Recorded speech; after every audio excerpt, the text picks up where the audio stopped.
കുറേ നാളുകൾക്ക് ശേഷം ഈ ഒരു ചെടി ഇപ്പോഴാണ് കേട്ടോ കാണുന്നത്. കണ്ടപ്പോഴേ കയ്യോടെ അങ്ങ് പറിച്ചെടുത്തിട്ടുണ്ട്. നമ്മൾ പണ്ട് ഇതിന് കുങ്കുമക്കായ് എന്നാ കേട്ടോ പറയാറുണ്ടായിരുന്നത്. കുങ്കുമക്കായ് എന്ന് പറയാൻ കാരണം എന്ന് വെച്ചാൽ ഇത് പൊട്ടിക്കുമ്പോഴത്തേക്ക് ഇതിനകത്തുള്ള കളർ വരുന്നത് കുങ്കുമത്തിന്റെ കളറായിരിക്കുവേ. ഓൾറെഡി ഇത് പറിച്ചപ്പോഴേ ഞാൻ ഇതിന്റെ ഒരു കാ പൊട്ടിച്ച് നോക്കിയിട്ടുണ്ടായിരുന്നു. നമ്മൾ പെമ്പിള്ളാർക്ക് ഈ ലിപ്സ്റ്റിക്കും ബ്ലഷും വിട്ടുള്ള കളിയൊന്നും ഇല്ലല്ലോ. ആദ്യം തന്നെ ഞാൻ പറയാം, ഞാൻ ചെയ്യുന്നത് ആരും അനുകരിക്കില്ല കേട്ടോ. ഈ ചെയ്യുന്നത് ഞാൻ എൻ്റെ സ്വന്തം ഇഷ്ടത്തിന് ചെയ്യുന്നേ കേട്ടോ. ഇത് കണ്ട് ആരും ചെയ്ത് സ്കിൻ ഇഷ്യൂസ് ഒന്നും വരത്തല്ല കേട്ടോ. ആ കായടാത്ത കുഞ്ഞു കായ്കളൊക്കെ എടുത്തിട്ട് ഞാനൊന്ന് കൈ വെച്ച് റബ്ബ് ചെയ്ത് അപ്പം നല്ല റെഡ് കളർ വന്നിട്ടുണ്ട് കേട്ടോ.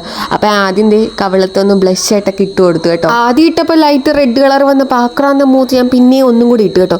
അപ്പം മൊത്തത്തിൽ നല്ല ജോക്കറിൻ്റെ ഒരു അവസ്ഥയായിരുന്നു. പിന്നെ ബ്ലഷ് കഴിഞ്ഞാൽ അടുത്ത ലിപ്സ്റ്റിക് ആയിരിക്കുമല്ലോ എന്നേ ഞാൻ ചുണ്ടിലും ഇട്ട് കൊടുത്തിട്ടുണ്ട് കേട്ടോ. ഇത് ഉപയോഗിച്ചുകൊണ്ട് ഇതുവരെ ഇത്രയും ഈ വോയിസ് ഓവർ കൊടുക്കുന്നവരെ ഒരു സൈഡ് എഫക്റ്റും എനിക്ക് ഉണ്ടായിട്ടില്ല. ആരും പക്ഷെ അനുകരിക്കില്ല കേട്ടോ.